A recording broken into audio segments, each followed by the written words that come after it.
శ్రీకృష్ణ దేవరాయల సభ గురించి తెలుసుకుందాం. మనం అందరికీ తెలుసు శ్రీకృష్ణ దేవరాయల ఆస్థానంలో అష్టదిగ్గజ కవులు ఉంటారని.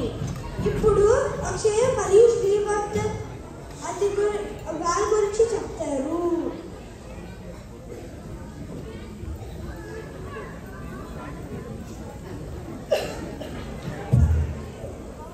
ముందుగా అలసాని పెద్దన్న గారు వస్తున్నారు. ఈయన మను చరిత్ర గ్రంథాన్ని రచించారు.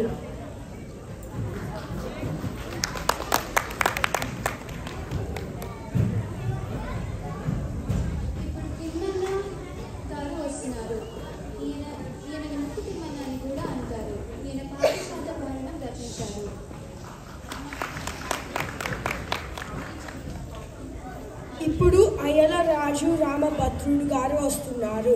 ఈయన సకల రీతి రచించారు.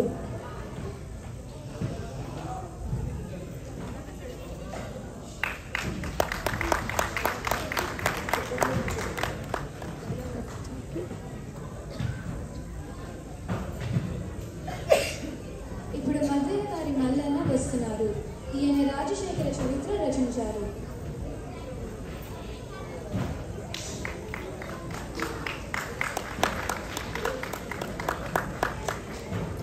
ఇప్పుడు దూర్జట్టి గారు వస్తున్నారు.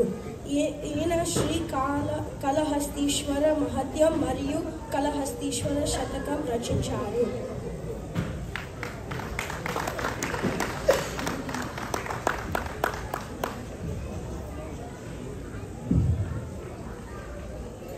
పింగళి గారు వస్తున్నారు. ఈయన రాఘవ పాండివ్యం రచించారు.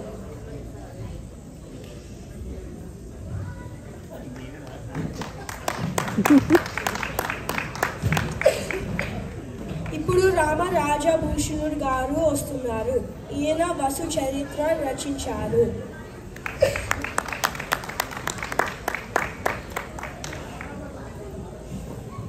ఇప్పుడు తెనాలి రామకృష్ణ గారు వస్తున్నారు. ఈయన వికటి కవి అని కూడా అంటారు. ఈయన పాండురంగ మహత్యం, గతకాశల మహత్యం రచించారు.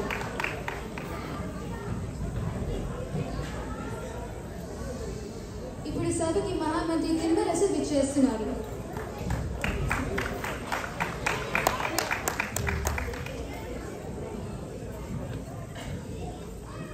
ఇప్పుడు శ్రీకృష్ణ దేవరాయల వారు సభకి విచ్చేస్తున్నారు.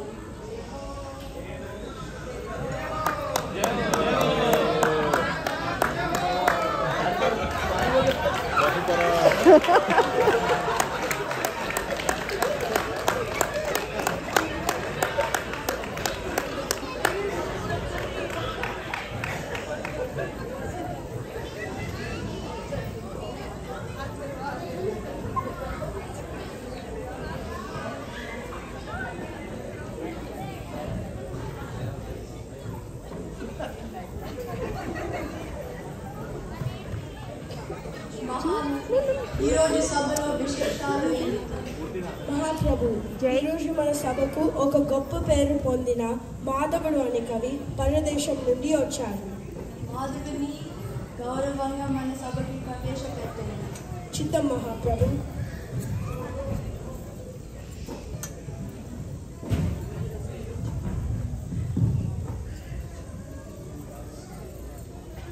వారికి నమస్కారం. నా పేరు మాధవుడు.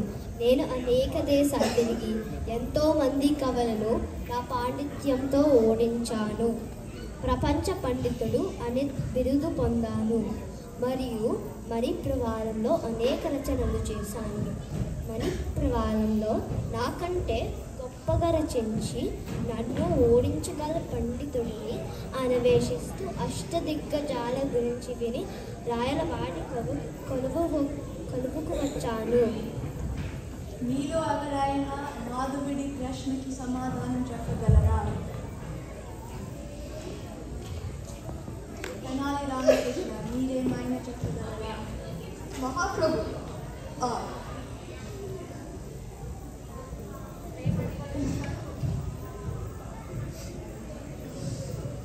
మహాప్రభు, రెండు విభిన్న భాషలలో రచన చేస్తే దానిని మణిప్రవాళం అంటారు.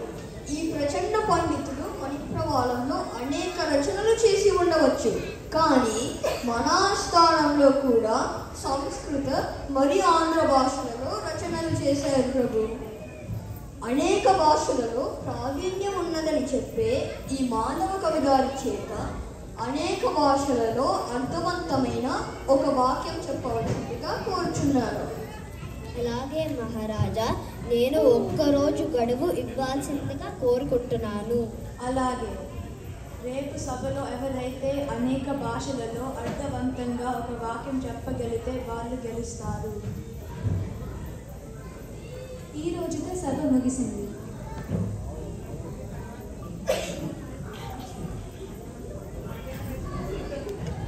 నేను ఈ వాక్యం ఎలా చెప్పాలి? ఇలానా? కుదురుతుందా? లేదు.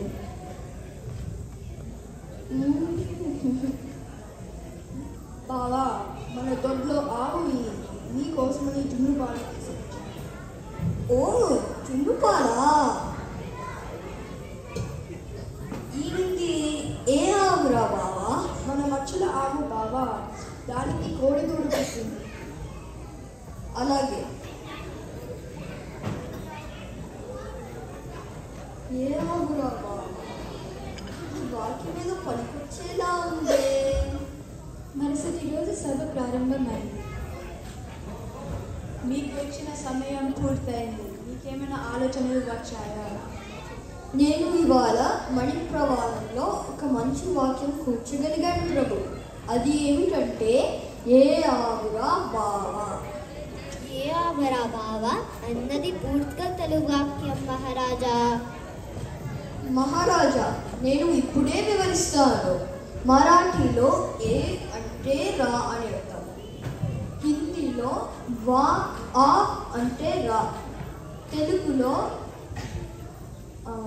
రా అంటే రా, కన్నడలో వా అంటే రా, తరువాత తమిళంలో వా అంటే రా అని అర్థం. ఇలా ఏ ఆవురా బావా అనే వాక్యంలో 5 భాషలు విడి ఉన్నాయి. శభాష్ రామకృష్ణ, మీరు మన ఆస్థాన ప్రతిష్టని నిలబెట్టారు.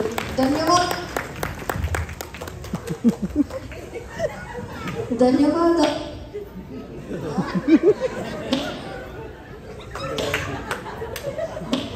వికట కవి కాబట్టి అలా ధన్యవాదాలు ప్రభు.